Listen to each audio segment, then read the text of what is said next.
My name's Tallulah, and my band's name is Plum. I got my first guitar when I was 6, but I think I started taking it seriously when I was 10. I think I was 8 when I wrote my first song, and it was called Web of Tears. It was about a spider spinning a spider web because he was sad. I always had like a one of those fake bands that you would have in elementary school where it was like you never actually practiced and you were just like, you're the drummer, you're the guitarist. But my first band where we actually played music together, I think we were called the Nobodies, and it was in 7th grade, and we did one show for the middle school battle of the bands. I guess my first real band was Nuke in high school. We all met at School of Rock. We're all students there. School of Rock it's like a performance-based music program for kids and adults. They go once a week for a lesson and once a week for a rehearsal, and then they put on shows with like different themes like Green Day, Rolling Stones, the 90s, like that sort of stuff. And that's kind of where I started taking like playing shows as an original artist more seriously. I was 15. I think I was the drummer of that band, but I had a couple songs where I would play guitar and sing. And yeah, we would set up our own shows at like the Fantasy, the Symposium, places like in Cleveland, and do most of the promoting for it, to the point where the lady from the Symposium one night like asked me if I ever wanted to work for her as like a promoter, and I was like, I'm 16. But that was pretty cool because I think we sold it out a couple times, which was fun, you know, especially for a high school band. We weren't all that great, but that's kind of where I started out. I started playing solo acoustic sets it's called Brent Kirby's 10x3. It's like kind of like a open mic, but it's a sign-up thing. He gets 10 artists to each play 3 songs, 10x3. I remember I was like the only high schooler among like a bunch of like blues guys. But yeah, that's kind of how I started like getting into the Cleveland scene as Tallulah, not just as Nuke. The current lineup of Grumpy Plum is myself, Maddie, and Laurel. I met Maddie and Laurel through School of Rock. Laurel was a student, and then she graduated and joined the band. Right before that, Maddie joined. He was teaching drums at School of Rock.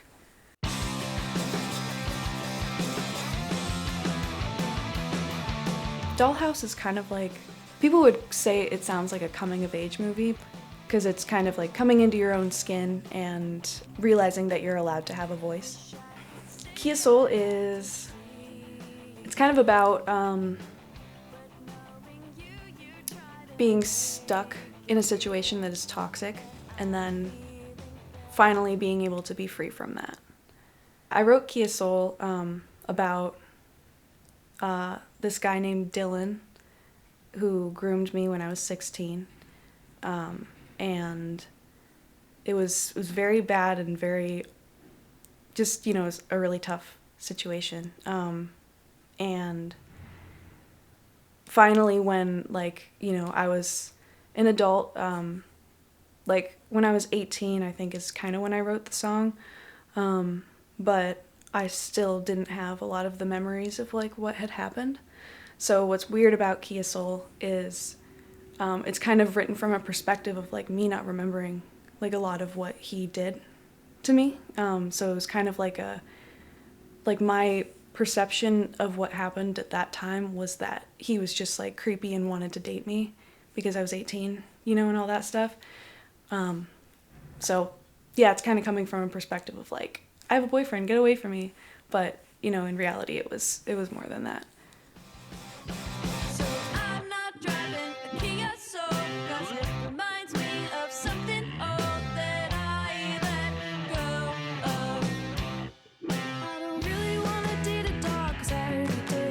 I Don't Care was written after a bad breakup, and it's about being stuck in a relationship where you're not allowed to be yourself, and you know, someone that's very controlling and made you go up for your dog.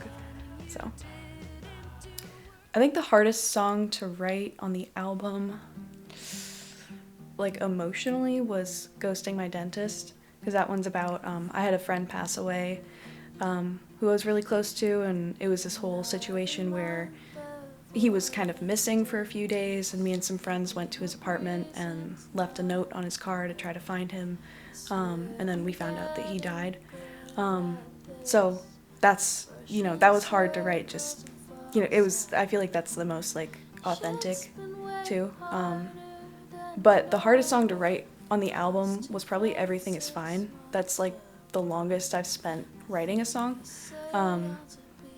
Just because like we were able to come up with the verses, and then we had no idea what to do for the entire ending. But then with everybody, we were able to figure out a bridge and finish the song.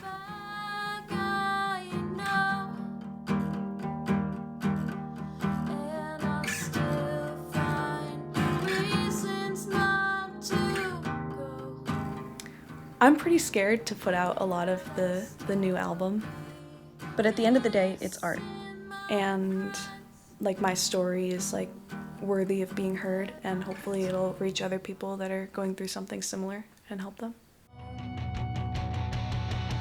I write best when like something has freshly happened, and that's like when I'm able to like come up with like the, spunky, angry lyrics. But like if more time has passed and I'm trying to write about something, it's like harder to be in touch with the feeling that I was going through. Like I'll just be doing something and I'll think of like, it'll be like a lyric and a melody pops into my head at once. And then I'll be like, I need to find my guitar. And then I'll sit down and like build from there. And and then usually I'll just have like verses and choruses and then bring the rest to the band and we'll figure out bridges and in-betweens and stuff. I think like my personality is very much like laughing through the pain, but then it's also like there are so many sad songs talking about sad things, so why not have a happy song talking about sad things? I don't know, I think like maybe what I would have wanted to hear if I were like looking to other musicians to hear words.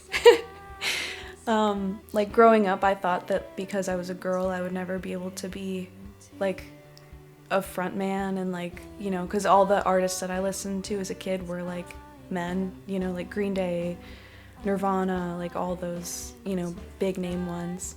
But I'm doing it, and no, don't let anything stop you.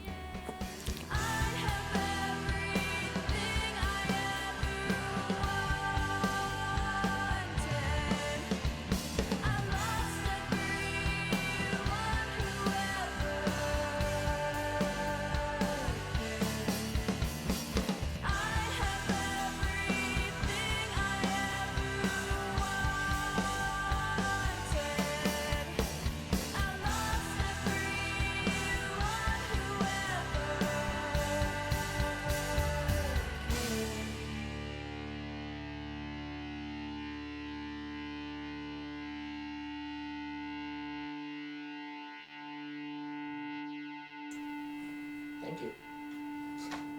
Was that good?